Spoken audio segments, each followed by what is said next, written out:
You think we're already all lowers? It seems more like most of us are middles right now, kind of ineffective at affecting any change or doing anything to alter the situation we're in.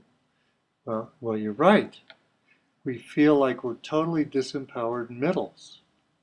And as long as we see ourselves as middles, you know, able to continue the game, the economy will recover, um, we'll get the freedoms back that we lost. You know, let's just lay low and not displease our masters, and Right, hold on to and those jobs, hold on to the little bit of, our little welfare check or whatever we're getting from the government. Let's just sit here and not try to displease the masters. well, the people that are getting the welfare checks are probably more in that lower group. But the Right, but people who still have their jobs are probably still in that middle group. but they're stuck in the paralysis of the middle. Mm-hmm. They don't realize that they're the lower. I think when people start realizing, well, first of all, you have to identify with more than just yourself and your family. Mm-hmm. If it's not happening to yourself and your family, well, it's just not happening. Well, that's just not true. And that's a function that the elites have been playing on for centuries. You have to wake up and realize that you're the same as everybody else. You are everybody else. Exactly. And realize what's going on with them. I mean, look what's happening on the planet. They're trying to disarm Americans, and Americans aren't really doing much. I mean, Alex Jones and some uh, gun rights advocates are stomping around, but we feel like there's not much we can do. Um, Censoring journalists. There's a big move in the UK and in the US today to censor journalists, and I'm sure they're going to shut down or try to shut down the voice of the alternative media. What can we do? Well, we can talk about it. You know, we're not in the point where we're lowers. We're not in the point where we're feeling like we're lowers and we need to take action now. Look at GMOs. GMOs are all over the world. Yeah, there's a couple countries that have wakened up and don't allow them anymore. But they're still all over the globe, and they're in more food than you even realize. And then there's Fukushima. You know, we're sitting here waiting for TICO, the company that caused Fukushima, to take steps to clean it up. Tico, Tepco. TEPCO, yeah, you're right, TEPCO. Well, we don't realize our position. They've allowed us to, or they've probably schooled us, definitely through TV, and certainly through other media too, that we're middles. We're doing okay. Everything's fine. Just go along with the program. Yeah, I mean, wait and see. Let's just wait and see what happens. Then we'll know what to do. right, I know even people that are upset with what we do because we're speaking out against it.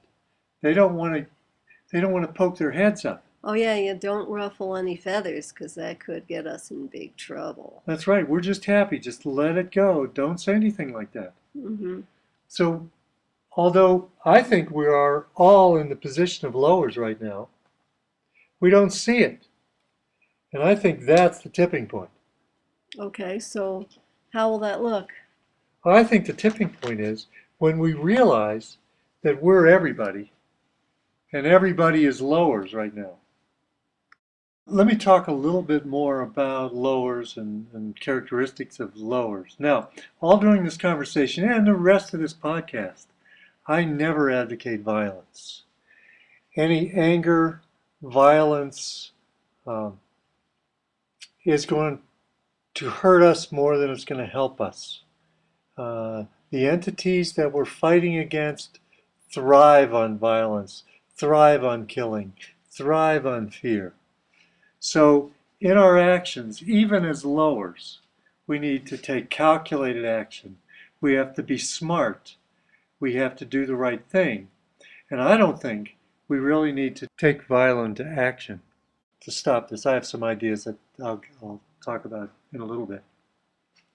But anyway, let's look at some lowers. The Palestinians, I don't know how close you've all been following the situation, but ever since they created the state of Israel, the Palestinians have been lowers. Golda Meir once said she doesn't want anybody even to speak the name of Palestinians. That's how lower they were in regard to, well, Golda Meir, who was obviously regarded herself as an upper. Well, what these people, they realize that there's no way out. They're being bulldozed. Their children are being slaughtered. They're being pushed out of their homes. What can they do? They're fighting with rocks and sticks. They're strapping bombs to their bodies and boarding buses just to even the playing field.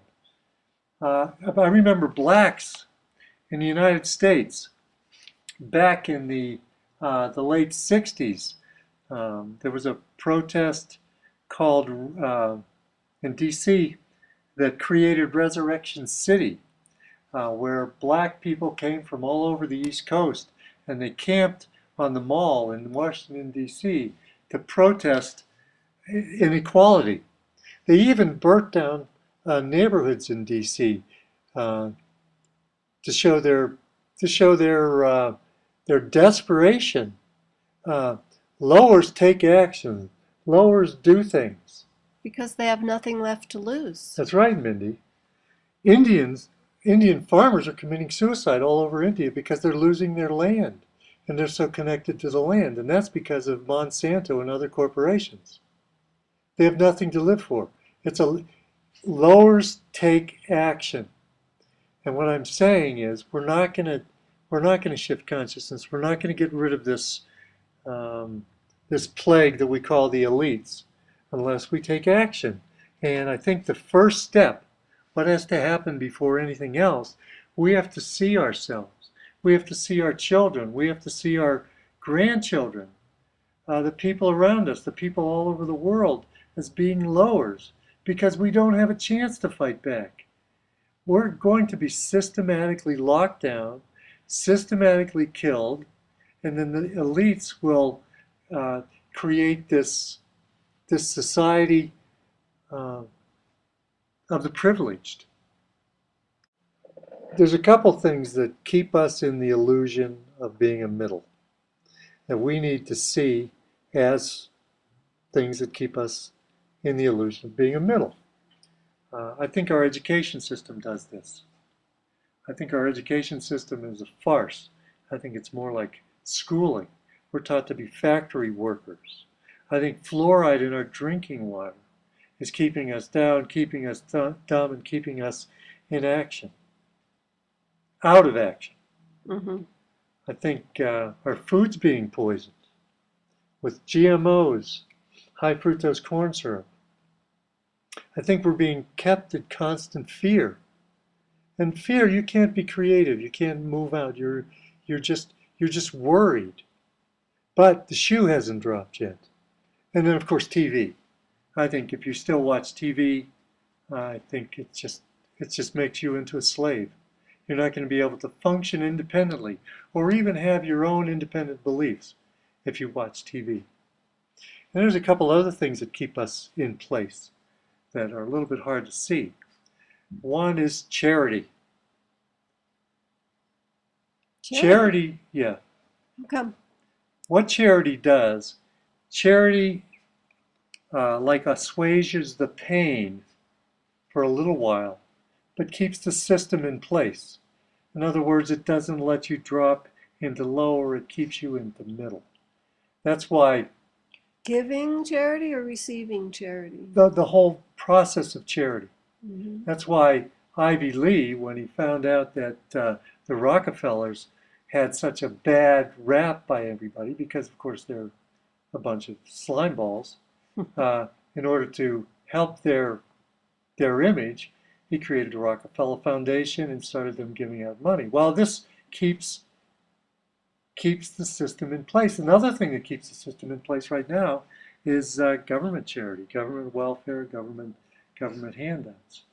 because well, even government employment that produces nothing keeps you in place. It keeps the system firmly in place.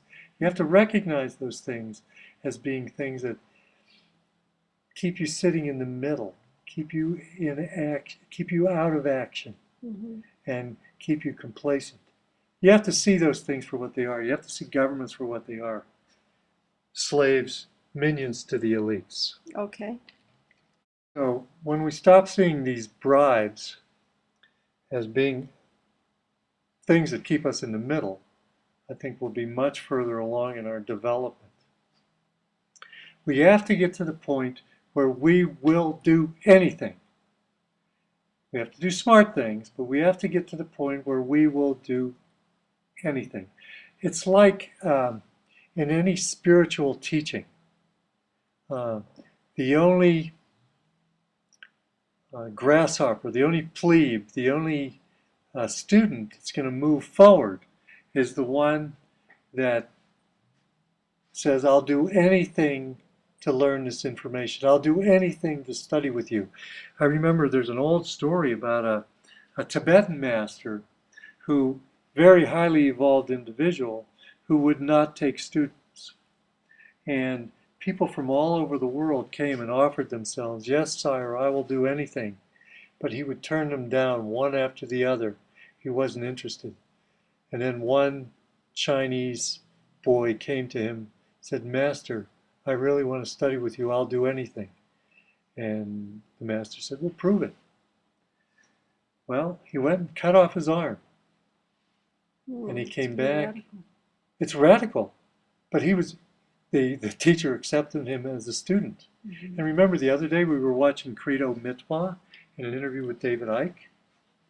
He wanted to become one of the students in a mystery school of the Zulus. Mm-hmm. He had to say, I will do anything. And the first thing they made him do was to cut off his foreskin with a knife, with a pair of scissors. They cut his foreskin. He certainly was ready to do anything. Yeah. So Yeah, I see what you're saying. you have to be in a position where, yeah, we've learned this lesson. We're ready to go forward. We're ready to throw these monkeys off our back and move forward. And we're willing to do anything, whatever it takes to do this. Quickly, let's review the framework. In this natural tendency, it could be archetypes of people. They have a tendency to gravitate to one of three different positions. The uppers, which I think are the elites now, and I'll tell you what, there's a lot of minions out there that think they're in elites, but they're going to be really surprised when they don't have a seat for them in one of the bunkers, or they're routinely killed because they no longer serve their purposes. And then there's the middles. Mm-hmm. The middles seems like the most comfortable position, but it's the most pitiful position you can be in. They're totally disempowered.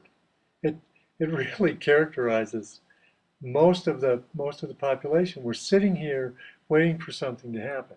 Like we're waiting for an alien invasion to clear this up, or we're waiting for David Icke to say something, or we're waiting for Max Egan to have a brainstorm. And these people do. They have great ideas, and they put forth these great ideas. But we're too comfortable. We're sitting here with our lattes and our sweets, just hanging out, waiting for something else to happen. It's not going to happen until we become lowers. And I mean, I'm probably in the same boat. I feel pretty comfortable right now. But I really think that we need to identify with the lowers, to identify with what's happening to the worst of us. I mean, you know that there are children kidnapped and used in rituals. I mean, how long are we going to put up with that? It's not me, it's not my kid. How long are we going to allow that to happen?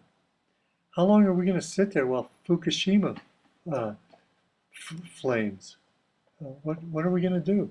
We really need to identify with the lowers, but in a little bit different way.